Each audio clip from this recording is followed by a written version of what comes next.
A anistia do Bozo e daqueles inúteis criminosos que o cercam está definitivamente enterrada. Mas antes de te explicar como é que isso se deu, eu queria mostrar como é que funciona a lógica do poder, não só em Brasília, mas no mundo inteiro. Presta atenção. A primeira coisa que você não deve esquecer nunca é: a elite odeia pobre, especialmente a elite brasileira, que é profundamente desconectada da realidade e não tá nem aí. 2. Quem manda, basicamente, nos meios de comunicação de massa é a elite.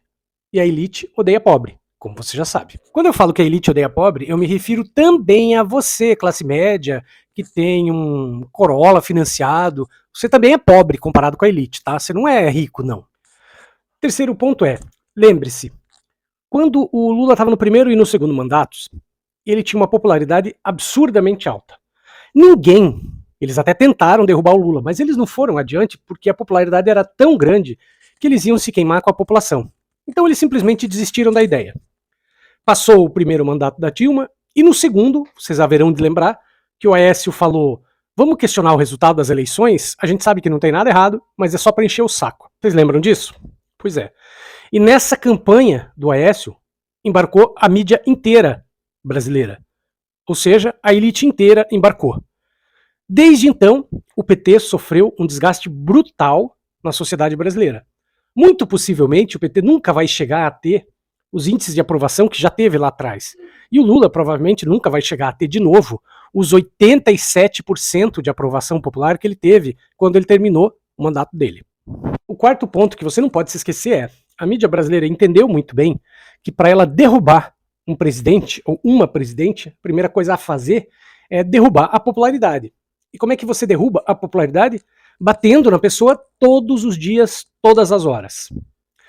O quinto ponto que você tem que considerar é o seguinte: o Brasil já não é mais a mesma coisa que era em 2010, em 2014. O mundo inteiro não é mais.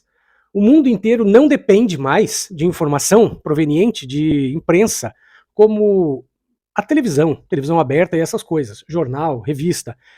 Pouca gente se informa através desses meios. Pois é, e o que isso significa? Significa que quem tem o poder das redes sociais tem tudo.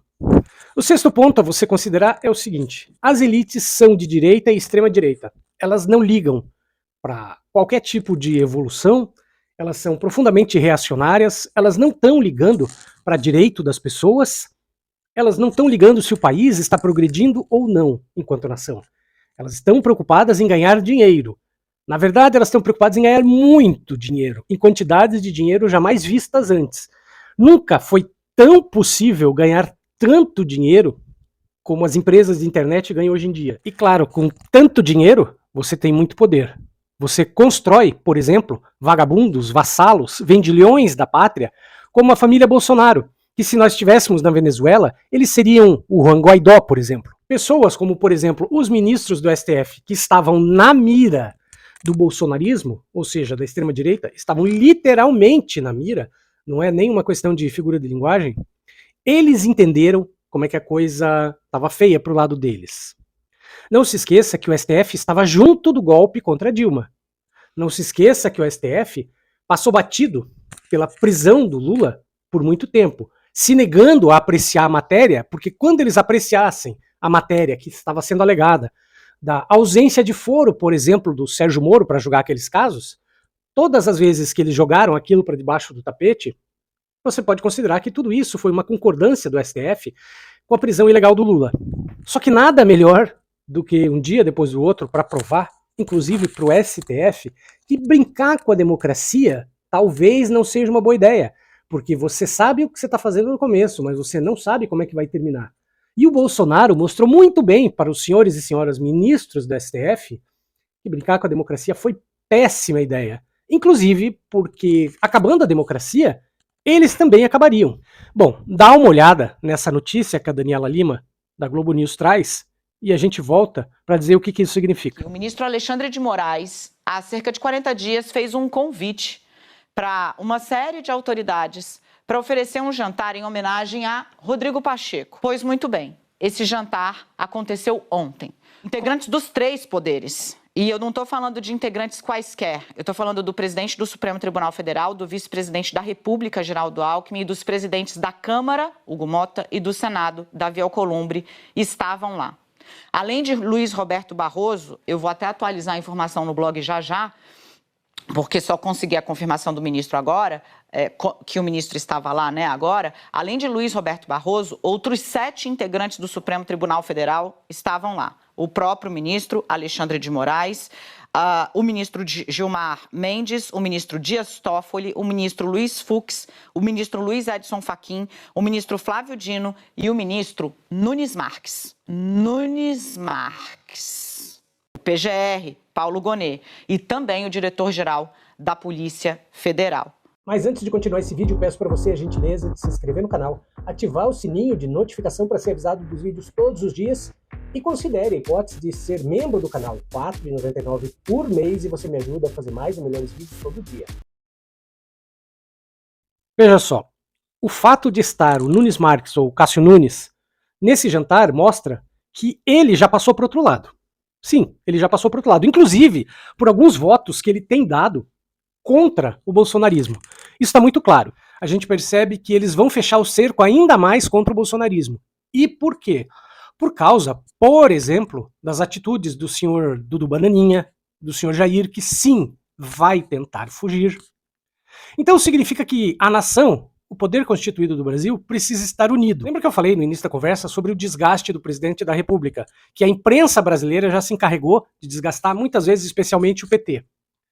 Só que neste dado momento da história, não é o PT que está no poder. O PT está apenas simbolizando o poder.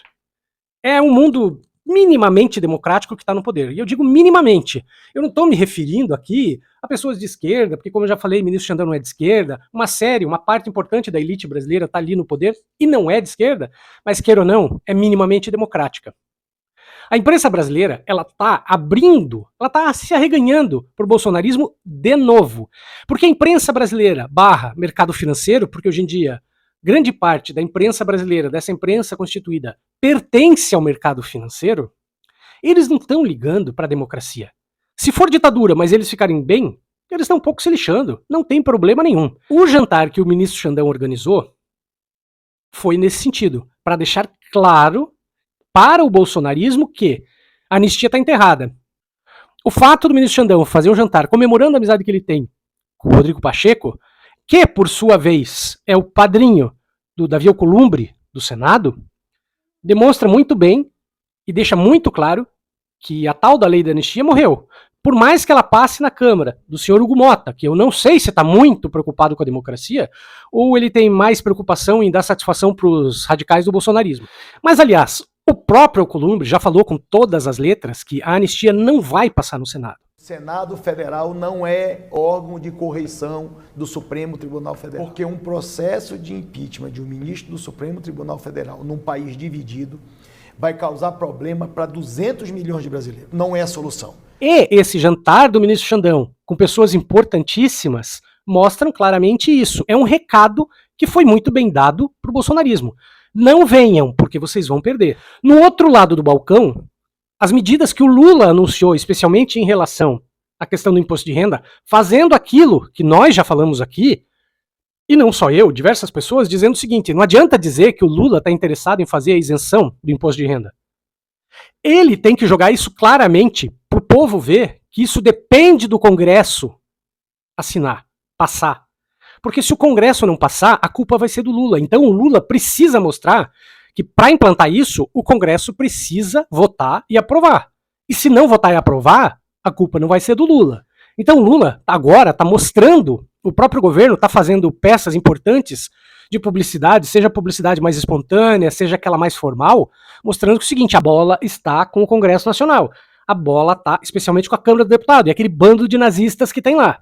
Se eles não aprovarem, ninguém vai ter a isenção de 5 mil, seja bolsonarista ou seja pessoa normal. Um motorista que hoje ganha R$ 3.650, que paga por mês R$ 81 de imposto de renda, porque é cotado na fonte, em 2026, esse motorista vai pagar zero de imposto de renda. E ele vai ter uma economia no ano de R$ 1.058. A tributação de uma professora, hoje ela ganha R$ 4.867. Ela paga por mês R$ 305 de imposto de renda. A partir do ano que vem, ela vai simplesmente pagar zero. Ela vai ter uma economia de R$ 3.970 por ano. A tributação de um profissional autônomo, ele tem um rendimento de R$ 5.450. Hoje ele paga R$ 447 de imposto de renda. Ele vai pagar por mês, a partir de 2026, ao invés de 447, R$ 180. Ele vai ter uma economia de R$ 3.202. E a tributação de uma enfermeira, que ganha R$ 6.260 e ela paga R$ 670 de imposto de renda, ela vai ter que pagar R$ 530, vai ter uma economia por ano de R$ 1.822. É isso que nós estamos fazendo. Estamos pedindo aos brasileiros que ganham mais, pessoa que ganha milhões e milhões e que muitas vezes encontra um jeito de não pagar imposto de renda, nós estamos dizendo para eles, gente, vamos elevar o patamar de vida do povo brasileiro. Vamos dar uma chance aos que não comem comer. Vamos dar uma chance aos que não estudam estudar. Vamos dar uma chance para aqueles que não têm o direito de ser feliz, voltar a ser feliz. O resumo desse vídeo é isso. O Jandão faz um jantar, mostra o recado pro bolsonarismo, especialmente pro senhor Bananinha, que aqui vai ter resistência. E do outro lado, ele também mostra para o poder constituído que haverá barreira. Portanto, mídia tradicional, se vocês vierem, também vai ter resistência. E já o governo, do seu lado, está fazendo a lição de casa. Eu acho que isso é muito alvissareiro.